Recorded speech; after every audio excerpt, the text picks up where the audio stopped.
12시 많은 참여 바랍니다.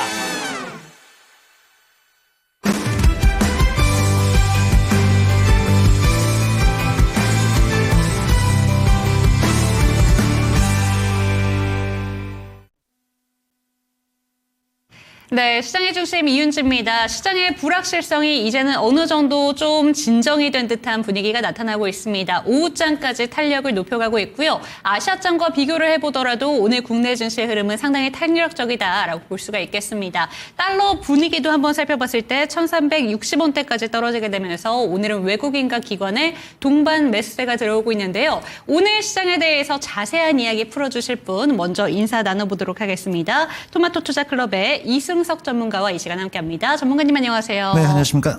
네, 오늘 함께 이야기해 주실 주제부터 먼저 체크를 해보도록 하겠습니다. 주제 확인해 보시죠.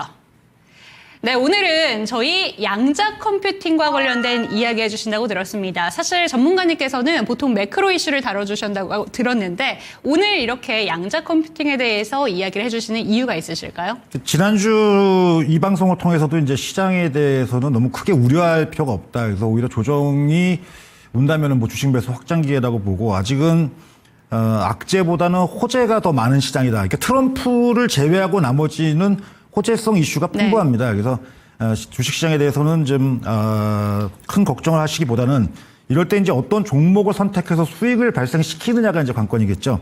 그러다 보니까 오늘은 이제 그동안 이제 매크로적인 이제 거시적인 부분하고 시황적인 얘기를 갖다 주로 이 시간을 했다면은 오늘 종목 섹터 쪽 얘기를 좀 하려고 하는데 우리나라에서는 작년도에 좀 움직임이 있다가 올해는 좀 조용한 섹터가 있죠.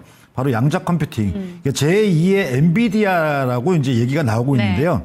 이쪽을 좀 오늘 자세히 좀 살펴보도록 하겠습니다. 물론 이게 굉장히 어려운 분야입니다. 저도 엔지니어가 아니고 과학자가 아니기 때문에 해당 분야에 대한 전문 지식을 가지고 계신 시청자분들이 있다면 제 얘기가 자서 좀 어설플 수는 있겠습미다만 일단은 어쨌든 시청자분들이 개념 정도는 파악할 수 있는 내용을 좀 설명드리려고 하는데요.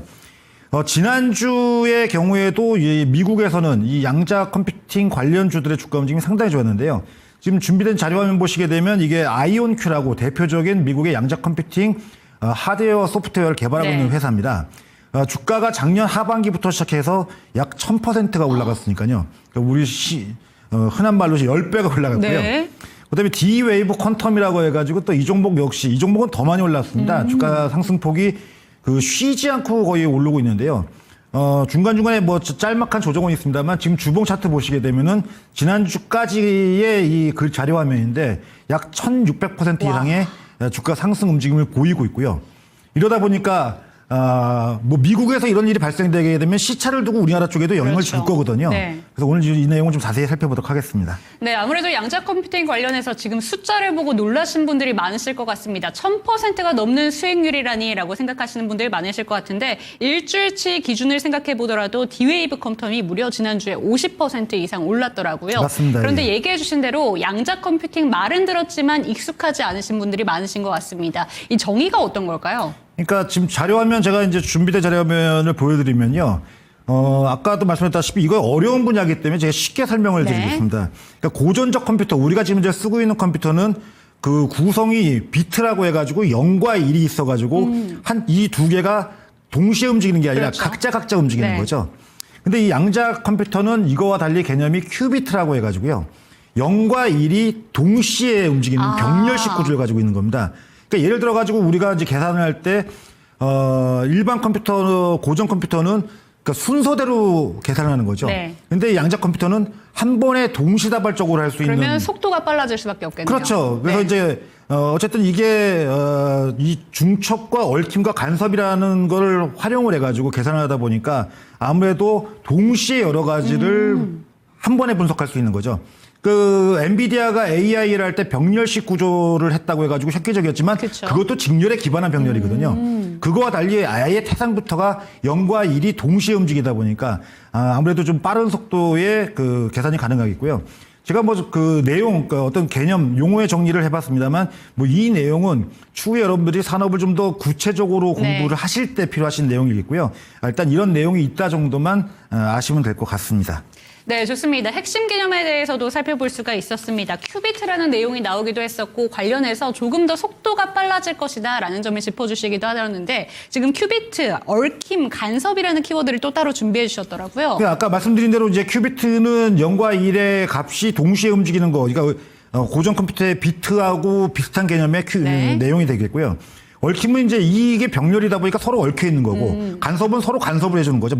말 그대로 쉽게 생각하시면 될 것 같습니다. 그래서 이게 근간이 돼가지고 동시다발적으로 다 계산을 이뤄내는. 그러니까 즉 쉽게 얘기하자면 이전에 우리가 계산기는 그냥 순서대로 하나하나 계산했죠. 뭐 1 더하기 1은 2, 뭐 2 더하기 2는 4, 뭐 이런데 이 양자 컴퓨터는 이걸 동시에 다 계산할 수 있는 능력을 가지고 있다. 이렇게 이해하시면 될 것 같습니다. 네, 좋습니다. 그런데 이 기술이라는 게 무조건 새로운 기술이 다 좋다라고는 볼 수 없는 것 같습니다. 분명히 개발되고 있는 단계이기 때문에 단점도 있을 거다라고 생각이 드는데요. 어떤 단점들이 있을까요? 지금 상용화를 위해서 이제 이 해당 기업들이 굉장히 많은 연구가 진행 중에 있는데 가장 큰 단점은 이게 냉각 요구, 그러니까 이게 일반적인 상온에서 가동이 되는 게 아니라 우리가 절대 영도라고 해가지고 영하 273도 이상 되는 온도에서만 가동이 됩니다. 그러니까 이게 말이 그렇지 273도 우리가 겪어보지도 못한 온도 아닙니까? 그러니까 이거를 냉각의 조건이 따라줘야 되다 보니까 이게 문제가 되고 또 이 병렬식 구조다 보니까 이 큐비티가 불안정한 구조를 가지고 있어가지고 작은 간섭이나 아니면 작은 진동 또 내지는 갑자기 전류가 좀 많이 들어간다든지 네. 이런 거에 따라서 자꾸 오류가 생기는 거죠. 현재는 연구를 통해 가지고 이런 부분을 잡아나가고 있어서 네. 앞으로는 발전하겠지만 현재까지 드러난 문제가 있다 보니까 이 문제를 극복하는 게 앞으로의 과제가 될 거다라고 이렇게 보시면 될 것 같습니다. 네, 그러니까 결국에는 극저온 부분에서만 시행이 가능하다라는 점을 해결을 해야 될 것 같은데 그렇다면 범용화 차원에서도 아무래도 문제가 있을 수 있을 것이고 상용화까지 얼마나 걸릴까라는 생각이 듭니다. 그럼에도 불구하고 이제 이 양자 컴퓨터가 기존에 우리가 쓰고 있는 AI, 그러니까 이게 AI 기반은 이제 데이터 센터인데요. 네.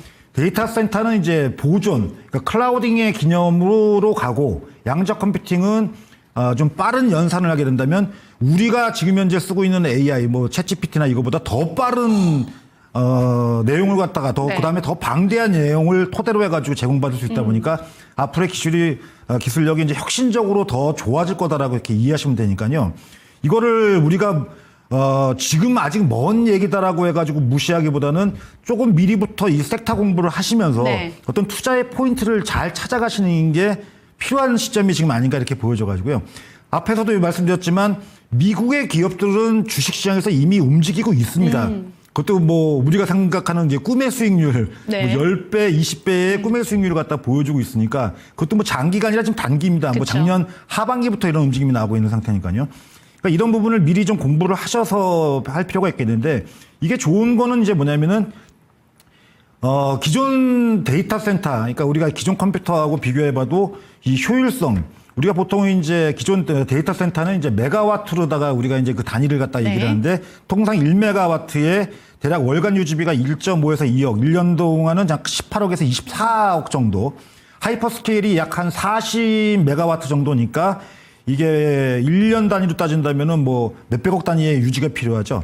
근데 양자 컴퓨터는 냉각 쪽에만 비용이 많이 들어가지 네. 실제 서버를 유지하고 관리하는 비용에 있어서는 혁신적으로 낮아지기 때문에 지금 표를 보시게 되면 1년간 연간 유지비가 기존 서버는 18억에서 24억이 1메가당 드는 반면에 비슷한 용량의 20kW의 냉각 포함한 비용이 약 5에서 6억이니까 3분의 1가량이네요. 예, 네. 비용이 월등히 적죠. 그러니까 이제 앞으로의 이 AI는 기존의 데이터 센터에서 아까 얘기했다시피 클라우드, 그러니까 보관, 이 메모리를 이제 보관을 하고 정보 처리에 대한 부분을 양자 컴퓨팅으로 한다면 아마 혁신적인 또 비용적으로다가도 효율성이 굉장히 좋은 움직임이 나오지 않을까 이렇게 보여집니다. 네, 그렇다면 앞으로 상용화가 된다면 어떤 시나리오가 펼쳐질까 이런 것도 한번 예상해 볼 수 있을 것 같은데 전문가님께서 준비해 주셨다고 들었습니다. 그러니까 이게 지금 양자 컴퓨터는 아직은 먼 얘기입니다. 지금 이제 원래는 양자 컴퓨터가 1980년대부터 시작해서 그 이론이 시작이 됐고요. 그러니까 지금으로부터 40년 전부터 양자 컴퓨팅에 대한 이론적 배경은 네. 그때부터 시작이 된 거니까 그동안 이제 꾸준히 준비를 하고 연구를 했습니다만 말씀드렸다시피 이게 워낙 극초저온에서 이 양자 컴퓨팅이 이제 구동이 되고 또 이제 아까 얘기한 대로 아주 예민하다 보니까 작은 충격이나 외부 간섭으로 인해 가지고 이 계산의 오류 등이 나타나다 보니까 이런 부분을 이제 배제시키는 작업이 지금 현재 연구가 활발하게 진행 중에 있습니다. 지금 양자 컴퓨터에 지금 1차적으로다 보면은 양자의 우월성을 입증한 건 이미 구글이 2019년도에 달성을 했습니다. 네. 그래서 일단 기존 컴퓨터보다는 특수한 작업, 일부 분야의 작업에 대해서는 굉장히 빠른 수행을 일단 하는 상용화되어 있는 상태고요. 그다음에 이제 실용성 단계로 넘어가야 되겠는데 이거는 약 한 지금 올해부터 시작해서 한 5년 이내에 자 최근에 이제 마이크로소프트에서도 뭐 5년 이내에 상용화 시키겠다라는 얘기가 나왔었죠. 네. 그러니까 그 정도의 기간에서는 양자 실용성은 입증이 될 거라고 보여지니까 얼마 안 남은 거죠. 그렇다면 이제 우리가 이제 범용 좀 보다 넓게 쓸 수 있는 거는 약 한 지금로부터 10년에서 20년 사이 정도를 바라보는 거고요.